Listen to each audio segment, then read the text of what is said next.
దేవునికి మహిమ కలుగునుగాక. మన ప్రభువును రక్షకుడైన యేసుక్రీస్తు వారి నామంలో మీ అందరికీ నా నిండైన వందనాలు. Praise the lord. 2025వ సంవత్సరానికి ఈ చివరి శనివారపు ఉపవాస కూడికలో దేవుని వాక్యము అందించడానికి ప్రభువు చూపిన కృప కొరకు నేను ప్రభువును ఎంతగానో స్తుతిస్తూ ఉన్నాను. ప్రియ దేవుని పిల్లరా, నేటి వాక్యాంశం చదువుకుందాం. యెషయా గ్రంథం 9వ అధ్యాయం 6వ వాక్యాన్ని నేను చదువుతూ ఉన్నా. అనగా మనకు శిశువు పుట్టెను, మనకు కుమారుడు అనుగ్రహింపబడెను, ఆయన భుజము మీద రాజ్యభారముండును. ఆశ్చర్యకరుడు, ఆలోచనకర్త, బలవంతుడైన దేవుడు, నిత్యుడగు తండ్రి, సమాధానకర్తయగు అధిపతి అని అతనికి పేరు పెట్టబడును. నా ప్రియులారా, యేసు ప్రభువారు పసి బాలుడుగా అని ఈ పుట్టుక కూడికల్లో ఆయన పసివాడుగా, ఒక శిశువుగా ఈ లేఖనాన్ని అనేక పర్యాయాలు చదువుకొని ప్రసంగాలు అందించుంటారు. కానీ పసిబాలుడు ఒక్కసారి పుట్టాడు, సంవత్సరం పసిబాలుడు ఎలా అవుతాడు? ఆ పసిబాలుడు ఎవరు అనేది అక్కడ మిగతా విషయాలు రాయబడ్డాయి. చివరికి అతనికి పేరు పెట్టబడును. ఆ శిశువు ఎవరు అంటే అతడు అన్న ఆ మాటను బట్టి మనకు ఏమి అర్థమవుతుంది అంటే ఆయన దేవుడు. అక్కడ వాక్యాల్లో మనం గమనిస్తే ఆయన బలవంతుడైన దేవుడు. క్రీస్తునందు నా ప్రియ దేవుని పిల్లలారా, మన దేవుడు ఎవరు అంటే బలవంతుడైన దేవుడు. అయితే యేసు ప్రభుల వారు ఎందుకు ఈ లోకానికి వచ్చాడు అంటే, ప్రతి ఒక్కరూ అరికాలు మొదలు నడినెత్తి వరకు ఎక్కడ చూసినా పచ్చి పుండ్లు, గాయాలు. ఏంటి ఆ గాయాలు? పాపము ద్వారా కలిగిన గాయాలు, పాపము ద్వారా ఏర్పరచబడిన గాయాలు. అది యెషయా గ్రంథంలో 1వ అధ్యాయంలో 6వ వాక్యంలో ఆ గాయాలు పిండబడలేదు, మెత్తన చేయబడలేదు, పచ్చి పుండ్లుగా కనబడుతున్నాయి.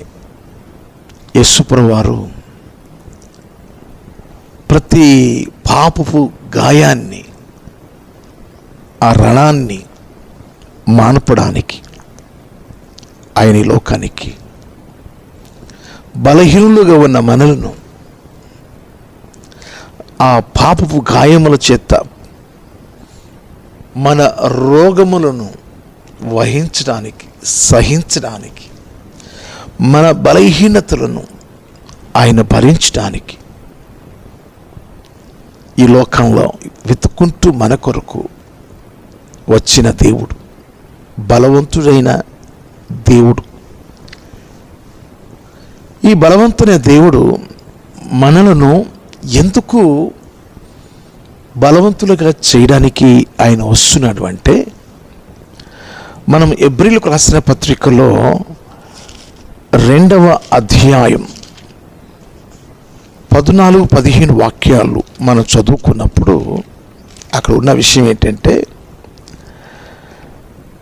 కాబట్టి ఆ పిల్లలు రక్త మాంసములు గలవారైనందున ఆ ప్రకారమే మరణము యొక్క బలము గలవానిని, అనగా అపవాదిని మరణము ద్వారా నశింప చేయుటకును, జీవితకాలమంతయు మరణ భయము చేత దాస్యమునకు లోబడిన వారిని విడిపించుటకును ఆయన కూడా రక్త మాంసములలో పాలివాడాయను. మరణం యొక్క బలము గల వానిని అనగా అపవాదిని మరణము ద్వారా నశింపచేయుటకు, జీవితకాలమంతా మరణ భయముతో ఉన్నవారిని విడిపించడానికి ఆయన ఈ లోకానికి వచ్చాడు. క్రీస్తునందు నా ప్రియమైన దేవుని పిల్లలారా, మన ప్రభు ఎంత ప్రేమామయుడు కదా.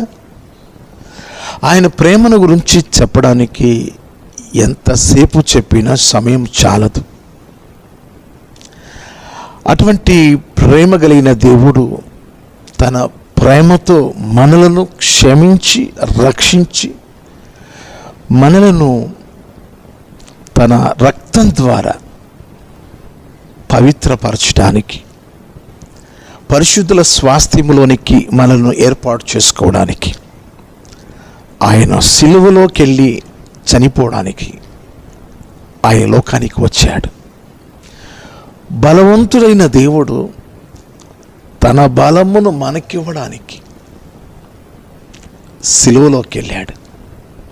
క్రీస్తునందు నా ప్రియమైన దేవుని పిల్లలారా, పౌలు గారు తిమోతికి రాసిన 2వ పత్రిక 2వ అధ్యాయం 1వ వాక్యంలో, నా కుమారుడు అయిన తిమోతి, క్రీస్తు యేసునందు కృపచేత నీవు బలవంతుడు కమ్ము. క్రీస్తు యేసునందు కృపచేత బలవంతుడు కమ్ము.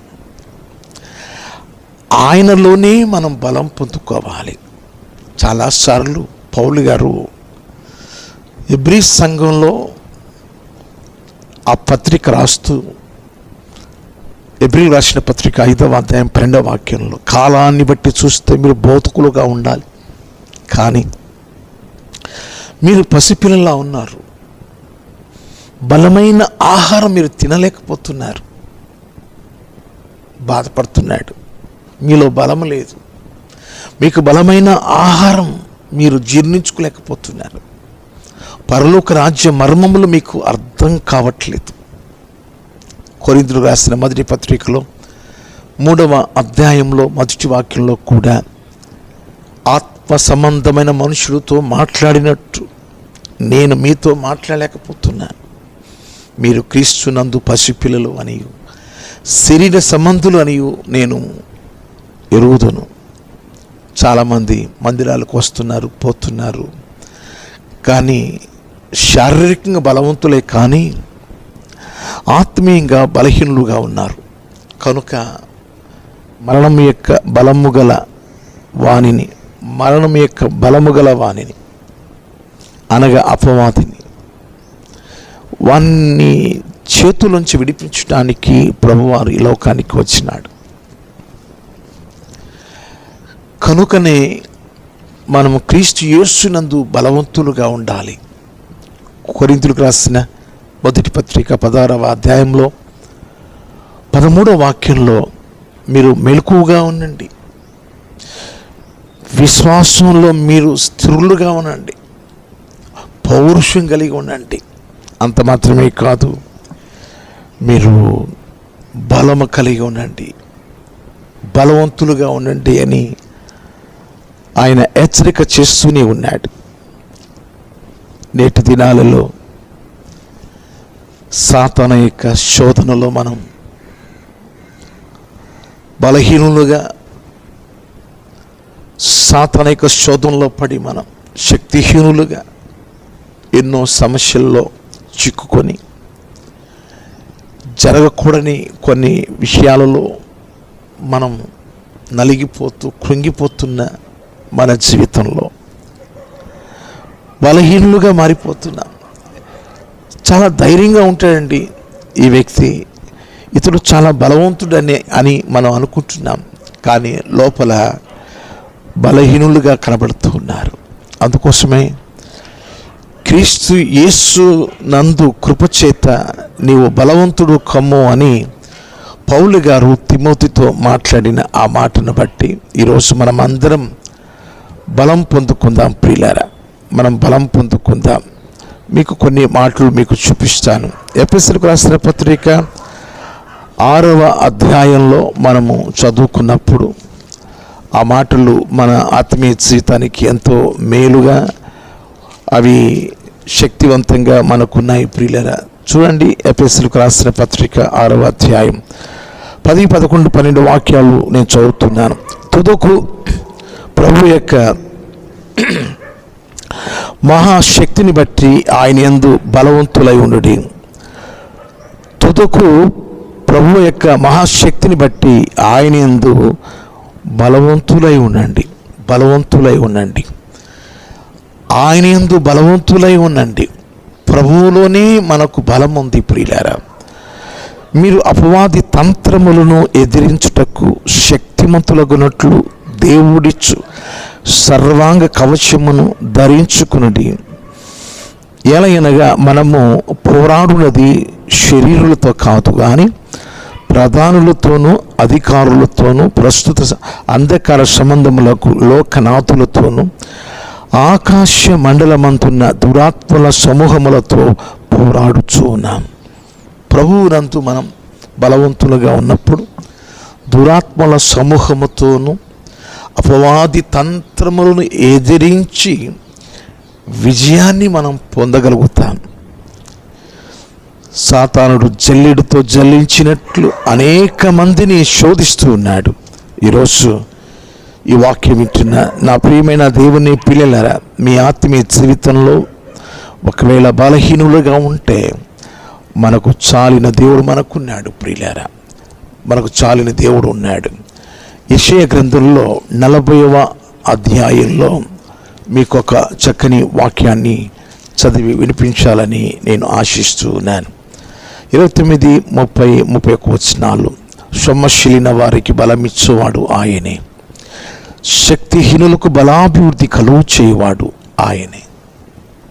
ఎవరైనా బలహీనమైన పరిస్థితుల్లో ఉంటే దేవుడు బలహీనులను బలాభివృద్ధి చేత ఆయన నింపుతాడు.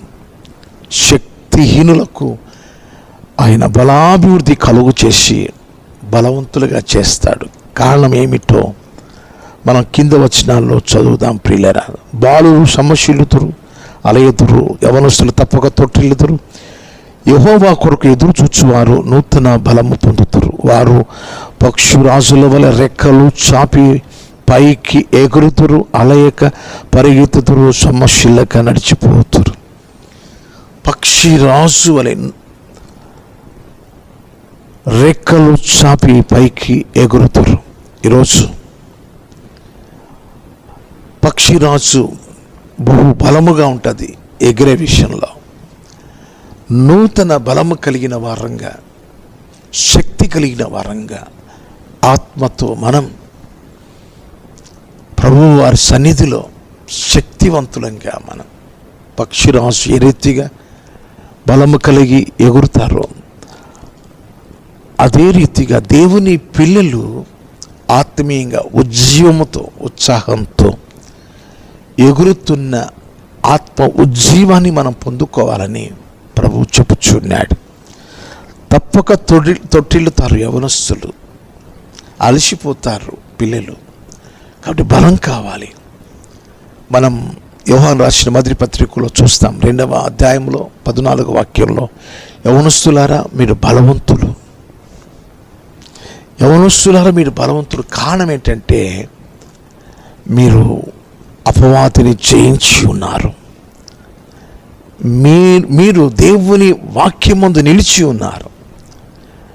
అవును, దేవుని వాక్యమందు మనం ఎప్పుడు ధ్యానం చేస్తుంటాము.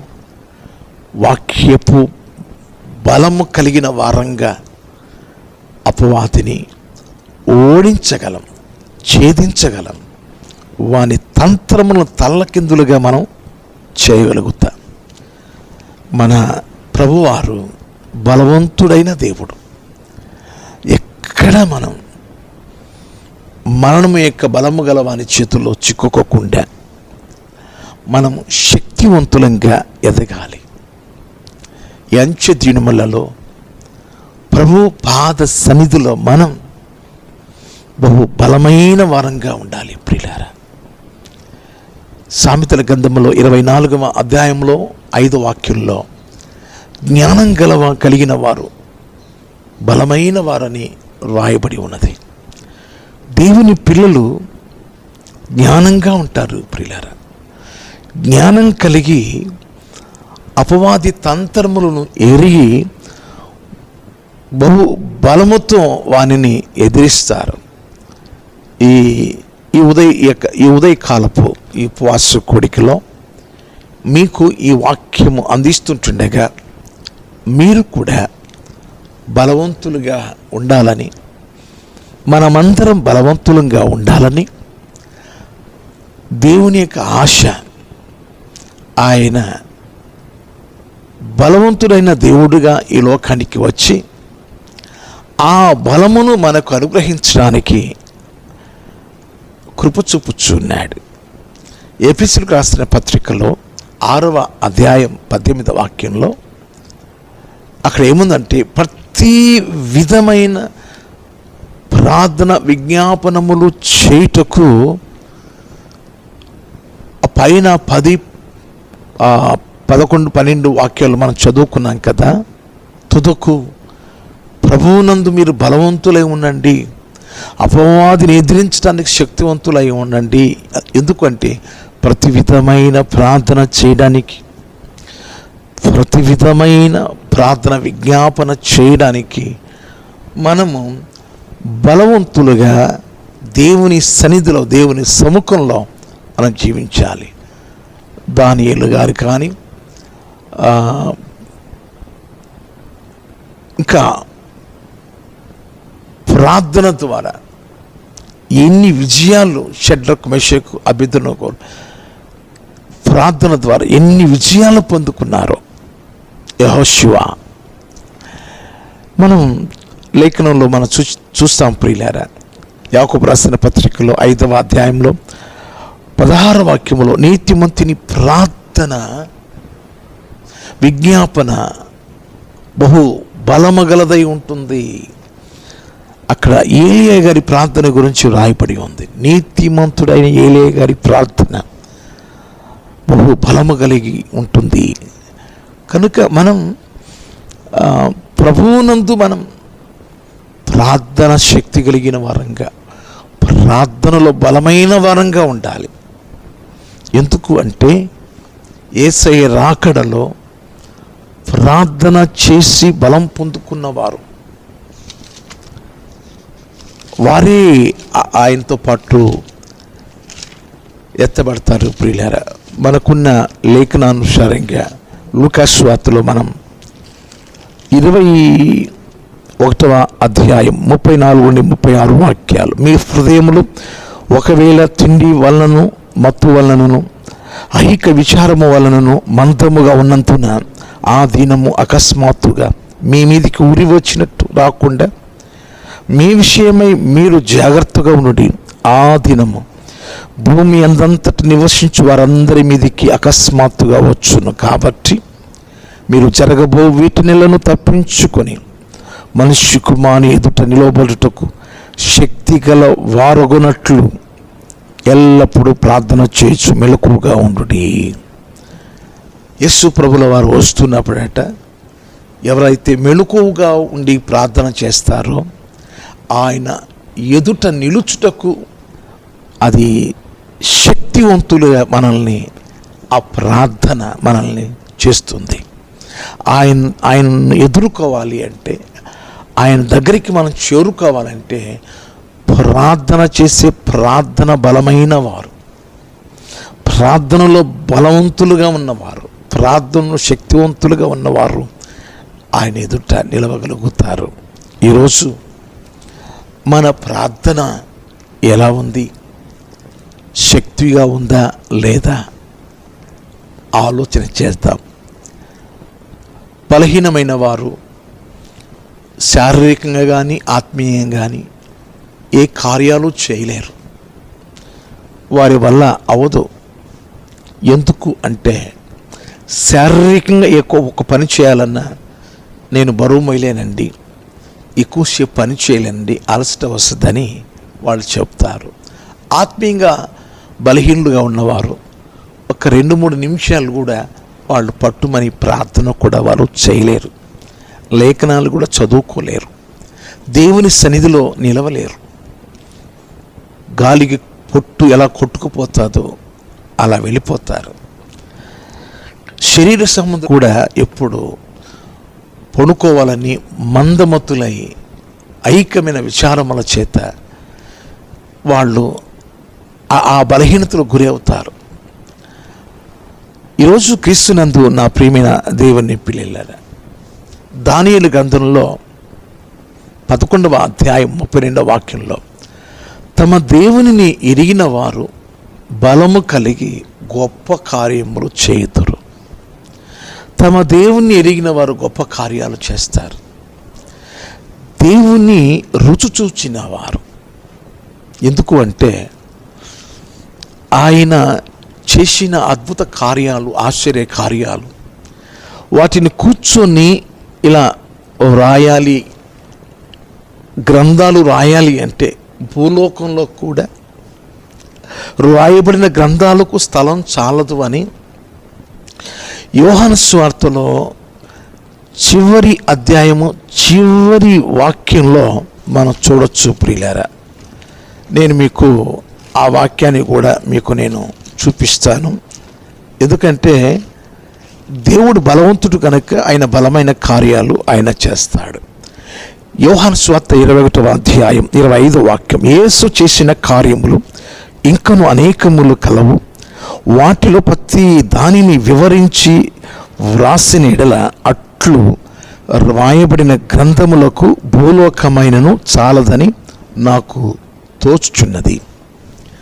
ఆయన బలమైన కార్యాల గురించి గ్రంథాలు రాయడానికి, రాసిన గ్రంథాలకు మరి ఈ భూలోకంలో స్థలము చాలదట ఆ గ్రంథాలు పెట్టుకోవడానికి. చూడండి ప్రియులారా, ఇంకొక సత్యం మీకు నేను చెప్పాలని ఆశిస్తూ ఉన్నాను. యోహాను సువార్త 14వ అధ్యాయం 12వ వాక్యంలో, నేను తండ్రి యొద్దకు వెళ్ళుచున్నాను గనుక నేను చేయు క్రియలు నా యందు విశ్వాసముంచు వాడును చేయును, వాటికంటే గొప్పవి అతడు చేయునని మీతో నిశ్చయముగా చెప్పుచున్నాను. నేను చేసిన కార్యాలు కంటే నా యందు విశ్వాసముంచువాడు గొప్ప కార్యాలు చేస్తాడు. ఈరోజు నా ప్రియ దేవుని పిల్లలారా, తమ దేవుని ఎరిగిన వారు గొప్ప కార్యాలు చేస్తారు, సాహస కార్యాలు చేస్తారు, శూర కార్యాలు చేస్తారు. కారణం ఏమిటంటే మన దేవుడు బలవంతుడు, మన దేవుడు బలవంతుడు.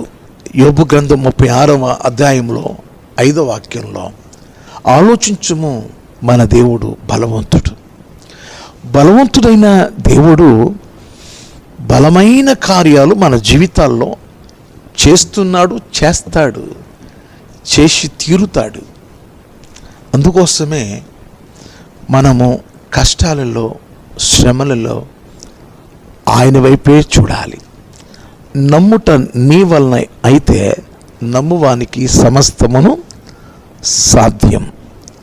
ఆయనకు అసాధ్యమైనది ఏదీ కూడా లేదు. సమస్తమును సాధ్యపరిచే ఆ దేవుడు గొప్పవాడు కనుక ఆయన మన జీవితంలో బలమైన కార్యాలు చేయడానికి చాలినవాడు. 1-2 విషయాలు చెప్పి నేను ముగించాలని ఆశిస్తున్నాను ప్రియులారా. యెషయా గ్రంథంలో 11వ అధ్యాయములో 2వ వాక్యంలో మనము చదివినప్పుడు, యెహోవా ఆత్మ జ్ఞాన వివేకములకు ఆధారముకు ఆత్మ, ఆలోచన బలములకు ఆధారమగు ఆత్మ, ఆలోచన బలములకు ఆధారమగు ఆత్మ. దేవుని ఆత్మ బలమైనది. ఆ ఆత్మ మనం పొందుకుంటే ఆ ఆత్మ ద్వారా బలమైన కార్యాలు మనం చేయగలుగుతాం. చూడండి మరో వాక్యం, 96వ కీర్తన 6వ వాక్యం మనము చదువుకున్నప్పుడు,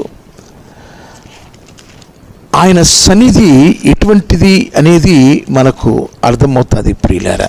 96వ కీర్తన 6వ వాక్యం, ఘనత ప్రభావములు ఆయన సన్నిధిని ఉన్నవి, బల సౌందర్యములు ఆయన పరిశుద్ధ స్థలములో ఉన్నవి. ఘనత ప్రభావములు ఆయన సన్నిధిని ఉన్నవి, బల సౌందర్యములు ఆయన పరిశుద్ధ స్థలములో ఉన్నవి. ఆయన సన్నిధిలో మనము ప్రార్థించినప్పుడు బల సౌందర్యం, ఆ పొందుకునే బలం అది సౌందర్యంగా ఉంటుంది. సంసోను బహు బలాఢ్యుడిగా శత్రువులను వణికించాడు. నేటి కాలంలో ఇదిగో సంఘము ఎదుట పాతాళ ద్వారాలు నిలవనేరవు. సంఘము ఎదుట సాతాను సంబంధమైన కార్యాలు నిలవవు. దేవుని పిల్లల ఎదుట, ప్రార్థనా పరుల ఎదుట ఇదిగో సంఖ్యలతో పేతురు గారు చెరలో ఉన్నప్పుడు, సంఘము ఆసక్తి కలిగి ప్రార్థిస్తున్నప్పుడు ఆ సంఖ్యలు విడిపోయి ఆ ఇనుప గడియలు తెరుచుకొని పేతురు గారు ఎక్కడ సంఘమైతే కూడుకొని ప్రార్థన చేస్తుందో ఆ ఇంటి దగ్గరకు దేవుడు తీసుకొచ్చినాడు. పౌలు శీలలు చెరసాలలో ప్రార్థన చేస్తున్నప్పుడు సంఖ్యలు విడిపోయాయి. చెరసాలలో ఉన్న ఖైదీలకును పౌలు శీలలకును. దాన్ని బట్టి అక్కడ బలమైన కార్యాలు జరిగాయి. చెరసాల నాయకుని కుటుంబము కూడా రక్షణలోనికి వచ్చింది. ఈరోజు నా ప్రియమైన దేవుని పిల్లలారా, తమ దేవుని ఎరిగిన వారు బలము కలిగి గొప్ప కార్యాలు చేస్తారు. ఆయన శిశువుగాని పుట్టాడు. ఇప్పుడు శిశువు కాదు, ఆయన పసిబాలుడు కాడు, ఆయన బలవంతుడైన దేవుడు. ఇప్పుడు ఆ బలవంతుడైన దేవుడు బలహీనులైన మనలను బలపరచడానికి పౌలు గారు చెప్పిన మాట, నన్ను బలపరచు అని ఎందే నేను సమస్తమును చేయగలను అన్నాడు. కాబట్టి మన ద్వారా అనేక గొప్ప కార్యాలు చేయడానికి ఆయన సన్నిధిలో ఉన్న బల సౌందర్యం మనం పొందుకుందాం. అందుకోసమే తిమోతి, క్రీస్తు యేసునందు కృపచేత నీవు బలవంతుడు బలవంతుడు బలమైన కార్యాలు చేస్తారు. కనుక సాతానుగాడు ఒక ఇంట్లో బలవంతుడు ఉన్నాడనుకోండి, ఆ బలవంతుణ్ణి బంధించేస్తే ఇంట్లో ఉన్న సామాగ్రిని అంతా కూడా దోచుకోవచ్చు, ఇంట్లో ఉన్న వారిని అందరిని దోచుకోవచ్చు. అందుకోసమే బలవంతులైన వారు మరణమగల బలమైన వాణిని మనం ఏం చేయాలంటే కాళ్ళ దగ్గర చిత్త కొట్టాలి. వాడు ఓడిపోయిన వాడు కనుక గర్జున సింహం వలె వాడు బెదిరిస్తూ ఉంటాడు. మనం పారిపోకూడదు. సింహం వలె మనం ధైర్యంగా ఉండి బలమైన కార్యాలు మనము అనుభవించాలి. ఈరోజు మీరు ఏ చిన్న బలహీనతలో కూడా మీరు కృంగిపోకూడదు. శ్రమ దినమున నీవు కృంగిపోతే నీవు చేతగాడిగా అయిపోతావు, ఏమీ చేయలేని పరిస్థితుల్లోకి వెళ్ళిపోతావు, చేతగాని స్థితిలోనికి నువ్వు వెళ్ళిపోతావు. ఈరోజు క్రీస్తునందు నా ప్రియమైన దేవుని పిల్లరా, మనం బలం పొందుకుందాం. పునరుద్ధానం బలం పొందుకోవడానికి